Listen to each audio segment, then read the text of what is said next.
Well, here goes the Eurobandit here once again. And today I'm gonna do a review of my mid to late 70s Kenwood KA-1500 stereo amplifier, which is currently in my main setup. Thought I'd do a review of this amplifier because I'm planning to put it on sale, and I've owned this thing for a good few months, almost a year I guess, and it's really a great little amplifier. The reason why I'm selling it is basically because I've never planned to keep it in the first place. I'm often buying receivers and audio gear just to try them out. This thing is in great condition, it's almost close to mint condition apart from a few scratches here and there and all that. Can't really see that on camera, but the cover has a few scratches and whatnot. I did the usual service, I cleaned the faceplate and the cover. And I even polished the faceplate because it was so dirty that I couldn't clean it properly underneath the shower, so I had to polish it, and then I cleaned it again, and as you can see the result is very good. I'm very satisfied. But anyway, what I most like about this amplifier is its simplicity.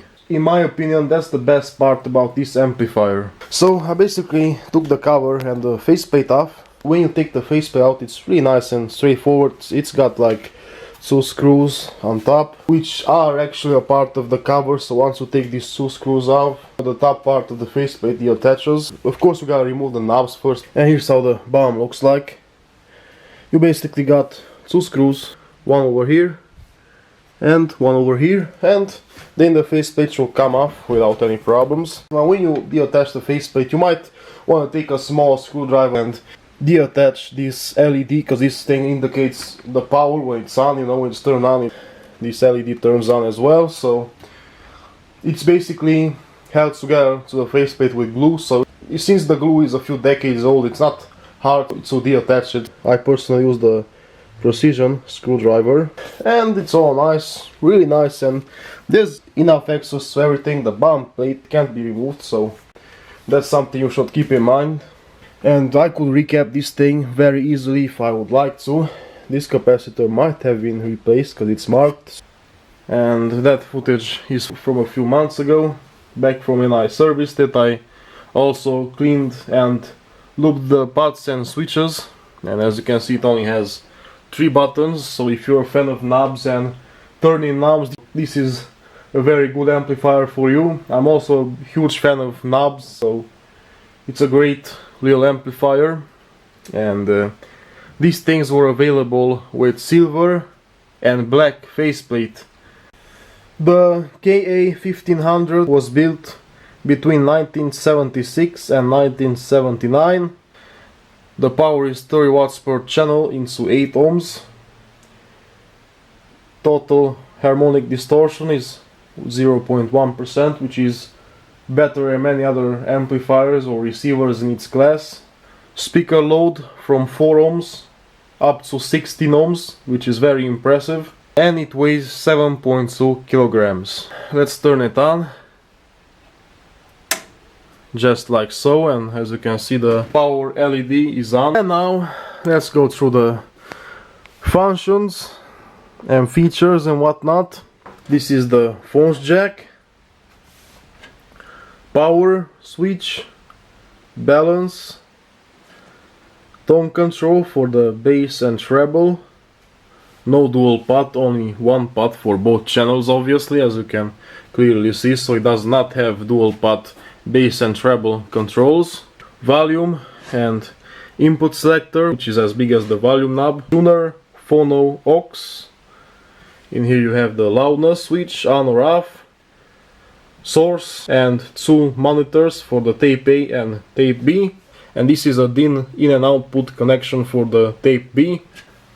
And this is pretty much how the back side looks like. Here are the inputs and outputs: phono, tuner, aux, and tape A in and output. Tape B connection is on the front, as I showed you earlier. Speaker connections, you screw them in, which is nice. It's obviously made in Japan, and it does have an integrated power cable, as you can see. And I forgot to show you, this is the ground connection right here.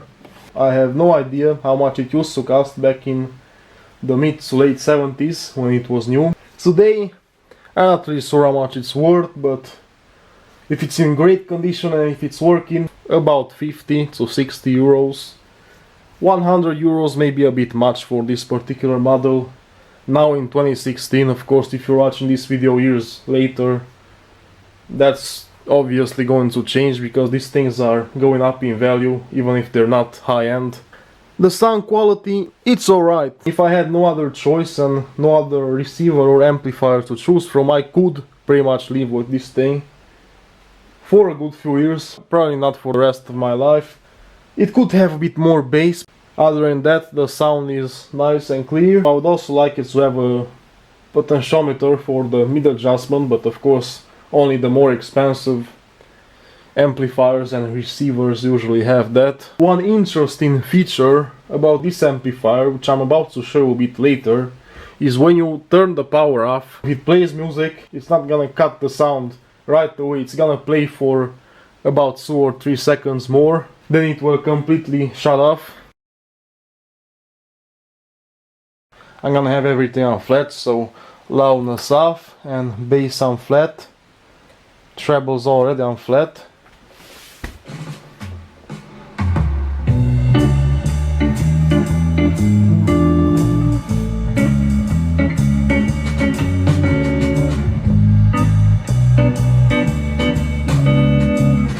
Loudness on.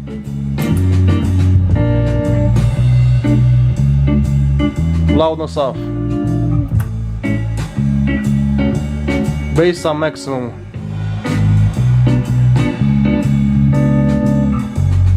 Loudness on and bass on maximum. Plenty of bass.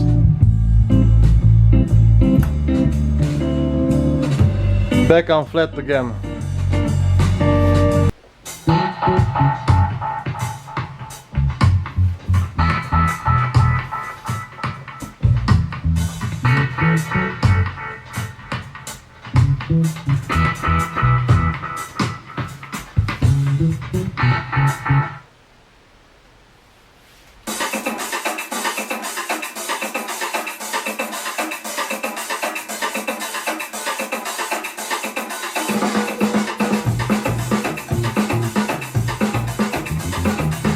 Loudness on. Loudness off. Bass on maximum.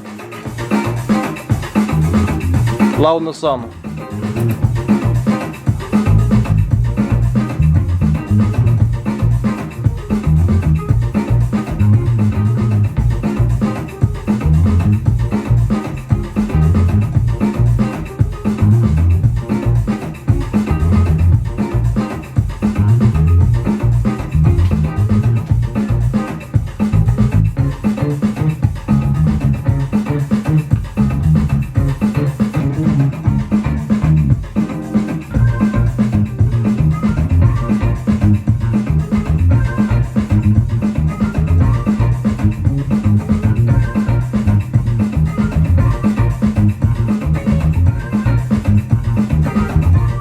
Alright, so now I'm gonna show the feature I was talking about.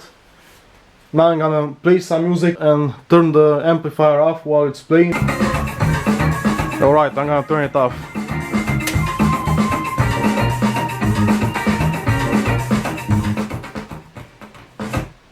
Okay, now it's completely turned off.